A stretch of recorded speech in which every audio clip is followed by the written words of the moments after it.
Good Woche, everyone. Welcome to this week's installment of the share of Sichos Haran. So let's share the screen and see what it is that we're dealing with. Okay. That was Sicha 39. Rosh Yargish Tzaras Yochid Mikosuk and Tzaras Rabin. It is befitting that a person will feel the anguish of the distress of somebody else. How much more so a distress that is shared by many. Chas v'shalom. A person should feel it in his heart. He says, it is possible the person to know from the distress. The person knows clearly and completely the pain of this tzara. But nevertheless, his heart does not feel that distress at all. And how much more so, at least, the distress of the many. It is befitting that the heart should feel the pain of the distress. Okay. Up to now, we got to the principle of it. What happens? What do you do if you don't feel? If a person does not feel the pain of somebody else or the pain of the many,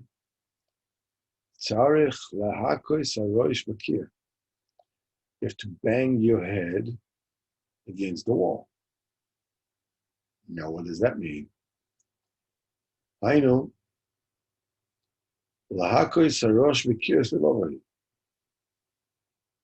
To hit his head into the walls of his heart. As it says in a different place, in the Sicha 217, on the pasuk, "V'yadata hayom v'ashavosot el lavavecha," you know today, and you should bring it into your heart.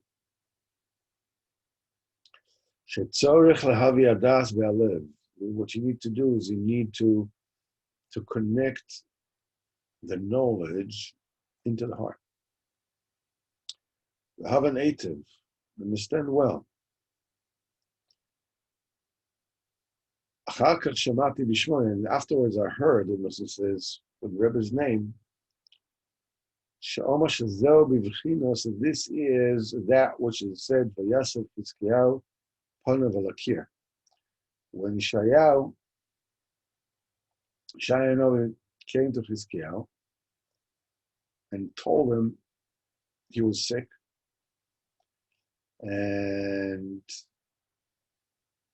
Yeshayahu came to him and told him a prophecy that he's going to die.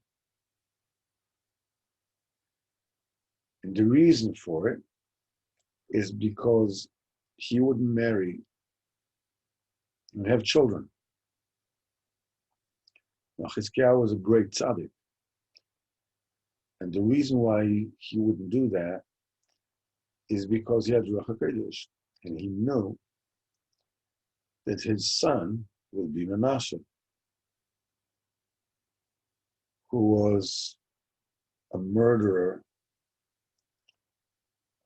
basically on the level I don't know the level of Chutznetzah, that's, taking a bit far, but, not that far, in the sense that, he made an idol that was so big, that was stationed in one part of Jerusalem, and a multitude of people had to schlep that idol all the way to the Mikdash, to put it in the Mikdash. And at the end of the day, they had to bring it back. Tanakh says that approximately, the Gemara thing says that approximately 1,000 people a day died from the effort that it took to move. It's like moving a building, basically. And he insisted every single day to move it back and move it forward. And the Gemara says that the main problem with Manasseh was initially the fact that he was, that he washed the streets of Jerusalem with Jewish blood, but that he actually did the opposite of what Rabbeinu is speaking here. He has made life cheap. He made the spilling of lives easy. It became the norm. Hiskiah didn't want to get married because he didn't want to have a son like that. And so Yeshayahu said, this is not your business. This is not up to you to decide. You have to do yours. It's incumbent upon you to marry and progeny.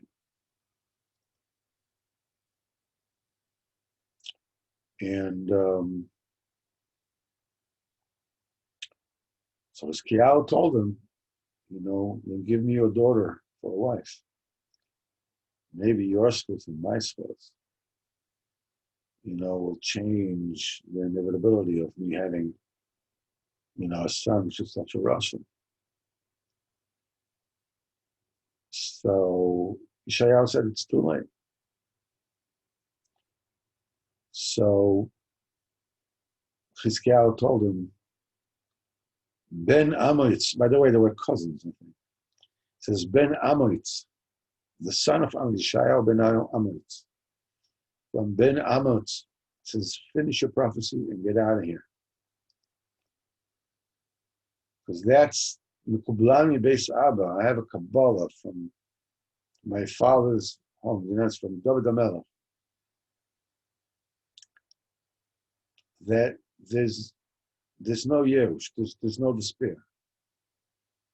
Even if a sharp sword is dangling over a person's head, he should never, give up on Rachamim. And so when Yeshayahu left, this is when this pasuk is being written. V'yasir Chizkiyahu panav lakir. Chizkiyahu turned his face to the wall and cried to Kadosh Baruch Hu. And Yeshayahu got the prophecy on the way out from Chizkiyahu's room and said, go back and tell him that his prayer was accepted and I've added 20 years to his life. And he went back and told him. So the fact Chizkiyahu turned his face to the wall, what does it mean? Well, Al Pipshat, he turned his face to the wall. We learn Allah Shulchan Aruch that the Olam, a person should not have anything between himself and the wall when he's davening Shmoneh Esrei. That's, of course, there's a seat, whatever it is, but basically, they say that from this pasuk. So Rabbeinu says, what is V'yasev Chizkiyahu panav al akir, that Chizkiyahu turned his face to the wall. Sheheisa v'imshech haponim, that he turned and drew his face meaning his intention, his focus.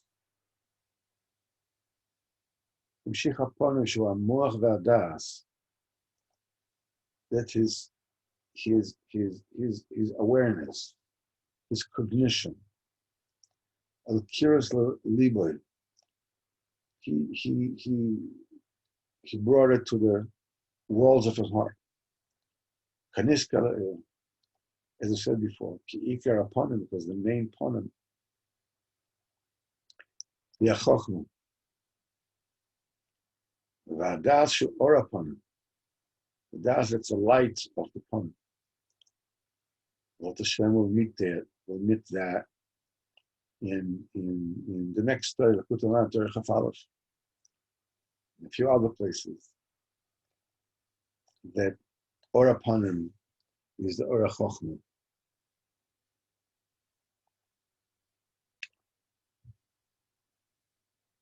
So just a little synopsis again before we start talking about it.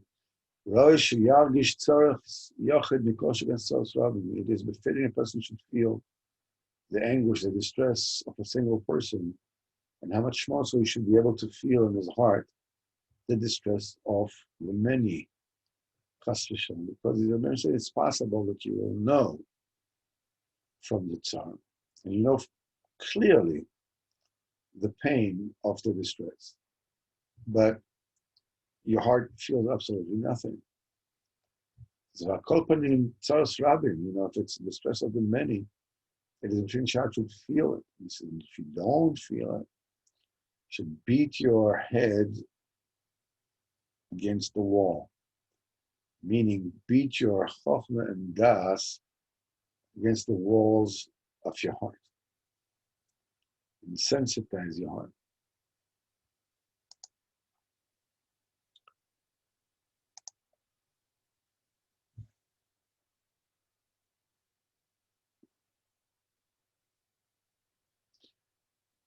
I sent those guys who have WhatsApp, I sent you a video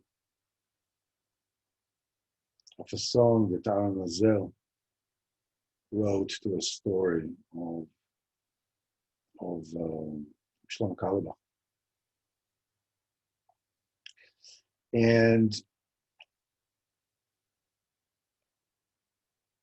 I think that Rabbi Rosenfeld has encapsulated and defined that particular video exceedingly well by saying it was a very poignant combination of heartbreak and inspiration.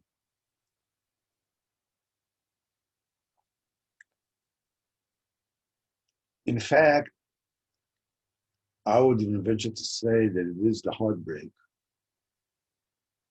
that is the vehicle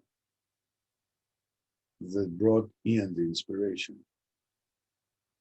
Because without the heartbreak, basically the message is the greatest thing in the world is to do someone else a favor. Okay? It's a nice thing to say, but it's hardly something that really moves you. It has to ride on another vehicle.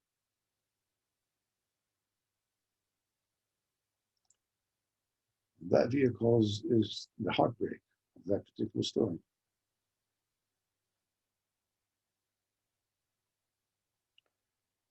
We have multitudes, literally multitudes of people that passed away from Corona. Last week's partial, Rosh Noach,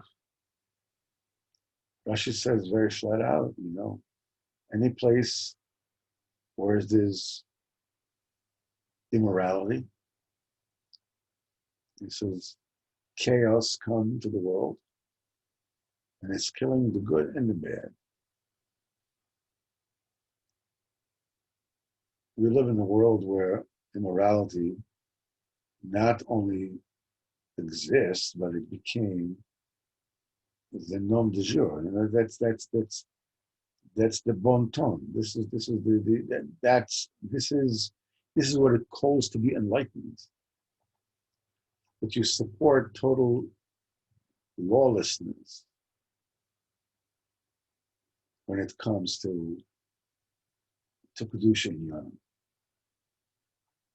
If you're against it, you're considered to be like a Nazi. So here in this world, Kadosh Baruch Hu has brought down chaos. This is a mabul. This is a mabul.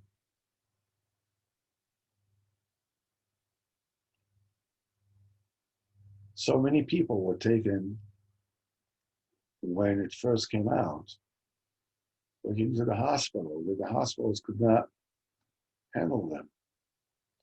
They didn't even know what hit them. They were flooded with corona cases. People couldn't get to their doctors to know if their loved ones were even alive. It was horrendous. So many Choshev people passed away.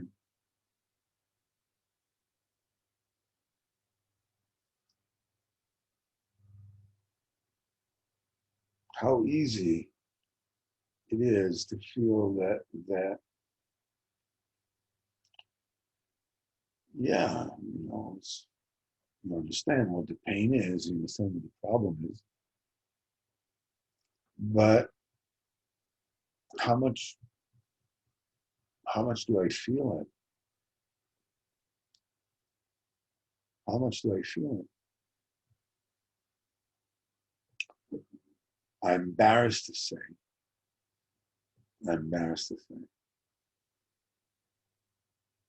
that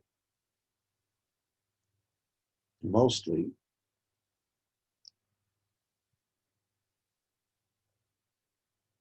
I'm focused on being relieved. Because of the shame, that we were spared that. And it has to hit Shem Rachim, and it did in my family, close to home, for us to really feel the fear. And then it hit our friend, Shlomo Moshe. Then it really hit close to home. But still, it's an effort. It's an effort. It have to be explained. You have to be sensitized to it. Rabbeinu says there's a connection between the heart and the mind. And a person needs to connect the two, because we live in this disconnect between the heart and the mind.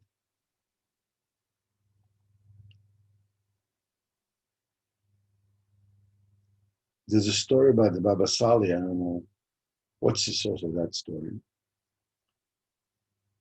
It sounds a little dubious to me, in the sense that he had to go through whatever it is that he went through in order to feel what the story says that he needed to feel. But this is the story that I heard. That is that a person came to the Baba Sali with a certain affliction in his leg. I don't know what exactly it was, some kind of a pressure sore, some kind of a diabetes related injury. I don't know, whatever it is it was. And sometime later, very quickly, the Baba Sali developed the same kind of abscess in his leg. And I don't know how, I don't remember exactly how the story went, but it came out that Baba Sali told his gabbai that when that person came to him, that pain in his leg, or this abscess in his leg, that he could not feel that person's pain. So he davened to HaKadosh Baruch Hu to give him the same kind of injury. So you would feel the pain. So to be able to daven for that person. That is a story, where tzaddik takes it, to what length your tzaddik takes it, if he doesn't feel somebody else. I don't know that the Baba Sali necessarily had the same affliction to feel. I don't know. I'm just telling you a story that I read. There's another story that I personally found even more astonishing, but it's someone less remarkable, that somebody to daven that they should get the same kind of affliction as somebody else, so they can feel what it feels like. And one of tzaddikim in Hungary, he used to give food to the poor people in town every single week. And one week, he didn't have anything to give them. That family, his family, had a cow. That was their parnasim. So he took the cow and he shechted it and gave food to the poor people of the town. When I read that story, I was stunned. I was stunned by this level of tzidkus, this level of feeling somebody else's pain.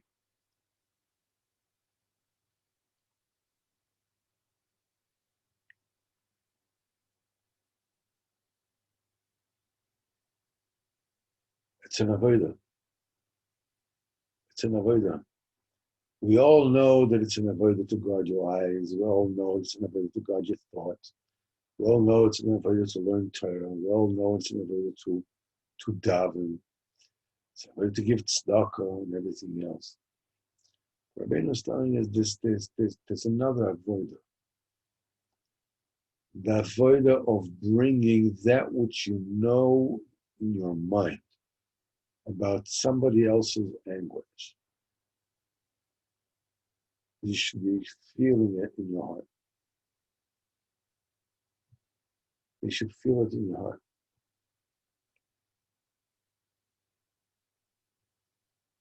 That your heart and your mind are one thing.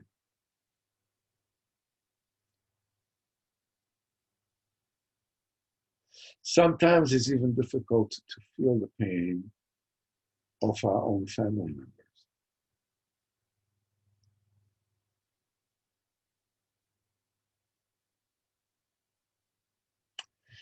I have a friend that he himself has caused a lot of pain to his family. And he's just about the kindest hearted person that you could know. And it's like a mystery. And I had an experience with him. Whereas I told him, I gave him some kind of a rebuke about something that he did that was unacceptable for me. And he reacted with such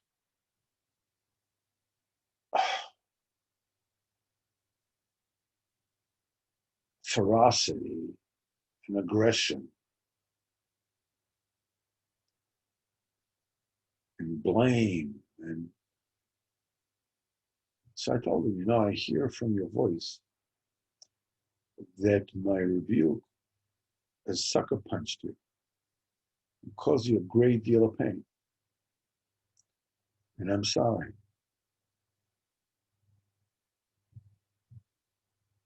I misunderstood, or I took things that you said a certain way. And I felt that you were just purporting something which is very, very important to me. Al-Tzidishkan. And I felt, that just like,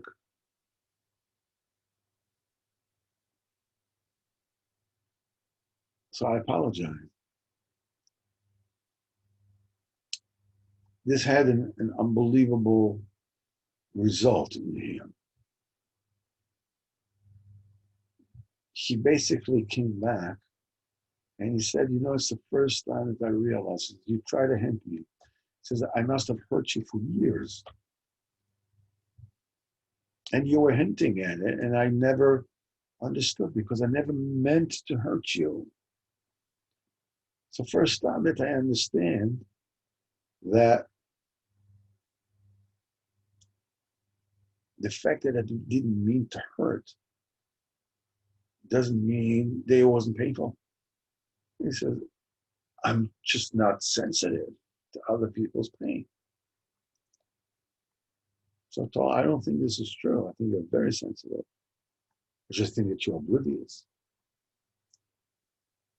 You're in so much pain, and that pain oozes anger like a slime, to cover you up and protect you from anybody ever hurting you. You just don't have the bandwidth for anybody else's feelings. It's like somebody whose skin was peeled off while that this, even like a slight breeze, a gentle breeze, causes a burning sensation, like because all the nerves are raw, they're out there. How can you think about somebody else's pain? But if you have already realized that, maybe it's time for you to make amends to your family that wouldn't talk to you anymore. Give them a chance. Start realizing their pain. Connect the das, the understanding, to your heart.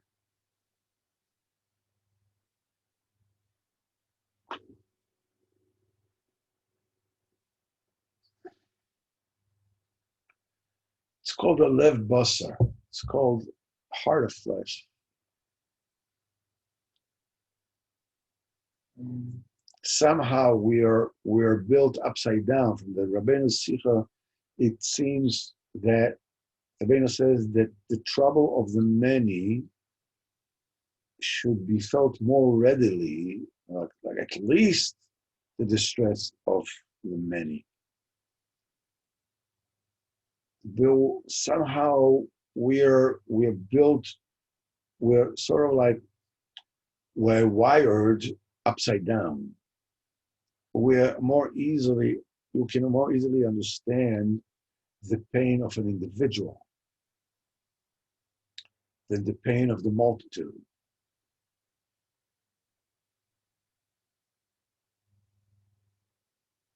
I'll never forget, many years ago, in America, they have something called talk radio.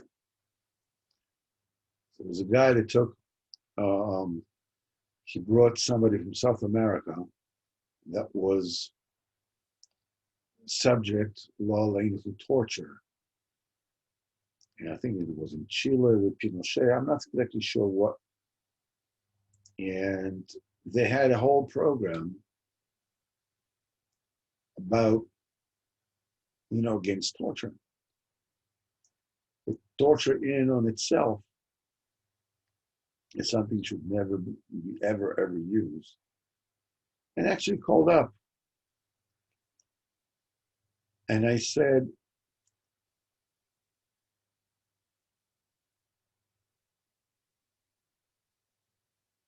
There are definitely cases, extremely rare, yeah, but there are definitely cases that um,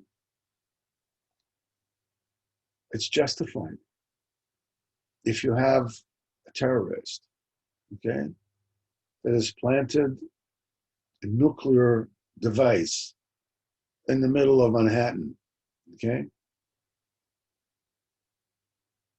can you can you you know torture this guy to get the information out of it? The answer is yes, 100%. So I told him it's just logic. So this South American guy says, who wrote these rules of logic? I said, you don't need anybody to rule the rules of logic. Would you understand that if a person held a knife or a gun to the head of a 7-year-old child, that you are able to do absolutely anything to save the child? So they said, okay, we'll grant you that. So I said, so when you're talking about 1 million children, suddenly it becomes less? The answer is yes, exactly. When it's 1 million,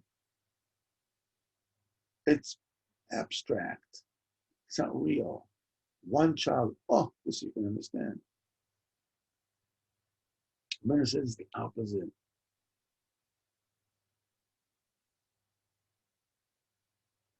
It's very normal to feel the anguish of the single person. If A, that person is close to you, B, that story is dramatic enough, and this story is formatted in a way that it can enter your heart, then you can feel it. But when it's the many, as the famous saying said, if a person kills one person, he's a murderer. If he kills 1 million, he's a hero. It's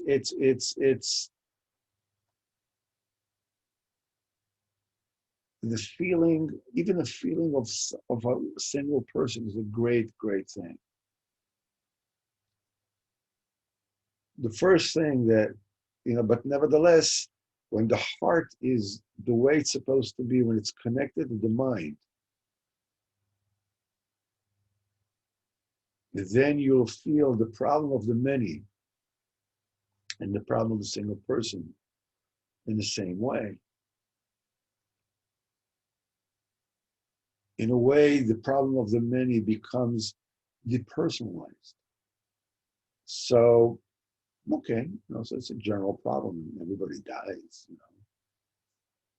eventually.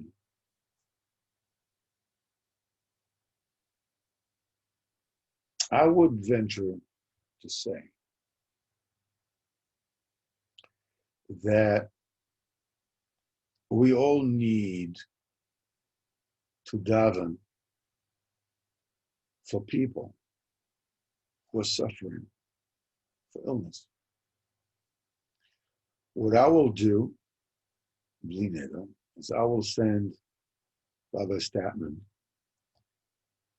an email address of an organization which is called Lispalel. What they do is they send you and many other people a list, usually between 7, maybe 10 people. It has there's 2 short couple of tilims that you say, then you say Mishabech, then Yaakov, and you have, the names of the people, sometimes what the problem is. Then he says, a short tiliv, the whole thing takes 3 minutes. The good thing about it, another good thing about it is, if there's a need for that. So what you do is, once you get from them an email, when you get the email, you just respond with the name of somebody that needs to be davened for. You read the name and what the problem is. and the next day it will appear on the list. In other words, they don't keep on putting it. You have to, every time you have to send it again, again, again. But it's a habit. Daven for other people. Daven for the health of other people. Think about people around you. And just get into the habit of davening for them. Build up that sensitivity. Build up that heart.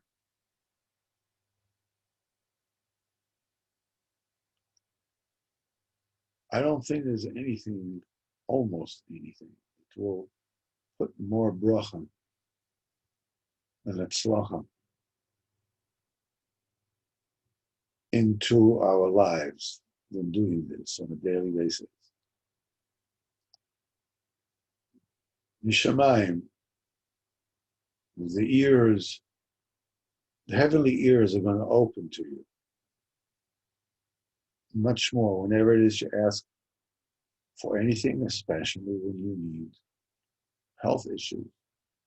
With health issues, I will send this to Rabbi Statman, and I would appreciate, Rabbi Statman, if you will forward this to everybody on the list, and all you do is just send them an email and say, subscribe, and they'll send it to you on a daily basis. So at least we take a Sichos of Rabbeinu, and first of all, we daven to HaKadosh Baruch Hu, we should, develop, we should bang the Chochmah into the heart, and do it l'maisa. Do it l'maisa. Do it l'maisa. Become Hartik Yidden.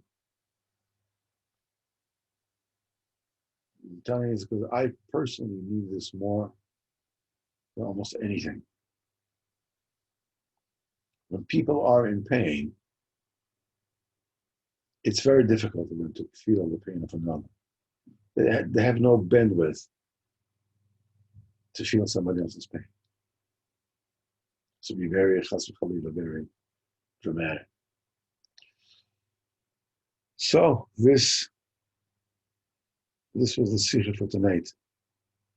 In Yitz Hashem, we're going to meet Monday night, 9:00, and we will have the second share of Ma'aseh Mechiga. I hope to see you all then, and I wish you a great week. As usual, there's going to be a recording of this share and audio and a link to the video on YouTube for those who are interested to review it. And I wish you all, a good shvach, good health, and heart of flesh. Me before more than anyone else. I need that.